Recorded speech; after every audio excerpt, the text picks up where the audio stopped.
పులిచింతల మరో 6 నెలల్లో పూర్తవుతుందన్న సీఎం ప్రకటనపై ప్రతిపక్షాలు మండిపడుతున్నాయి. రాజశేఖర రెడ్డి అవినీతి ప్రాజెక్టులో ఇదొకటంటూ దుమ్మెత్తిపోస్తున్నాయి. ప్రభుత్వం ప్రతిష్టాత్మకంగా చేపట్టిన సాగునీటి ప్రాజెక్టు పులిచింతల కృష్ణా, గుంటూరు, నల్లగొండ సరిహద్దుల్లో 268 కోట్ల వ్యయంతో నిర్మిస్తున్న ఈ ప్రాజెక్టు లక్షల ఎకరాల ఆయకట్టు సాగులోకి రానుంది.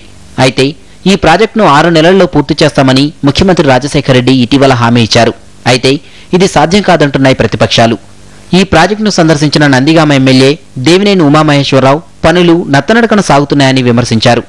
సీఎం అవినీతే దీనికి కారణమని, ఈ ప్రాజెక్టు నిధుల నుంచి ఆయన 5% లంచం తీసుకున్నారని దేవినేని ఆరోపించారు. కాంట్రాక్టర్లు ఇష్టారాజ్యంగా వ్యవహరిస్తూ కాంక్రీట్ డ్యాంను ఎర్త్ డ్యాంగా మార్చేశారంటూ ఆరోపణలు గుప్పించారు.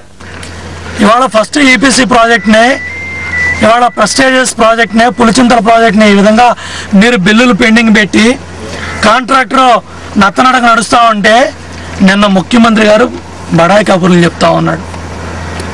ఎంత అబద్ధాలు కోరు ముఖ్యమంత్రిని, ఎంత అబద్ధాలు చెప్పే ముఖ్యమంత్రిని ఇంతవరకు కూడా ఆంధ్ర రాష్ట్ర ప్రజలు చూడాల.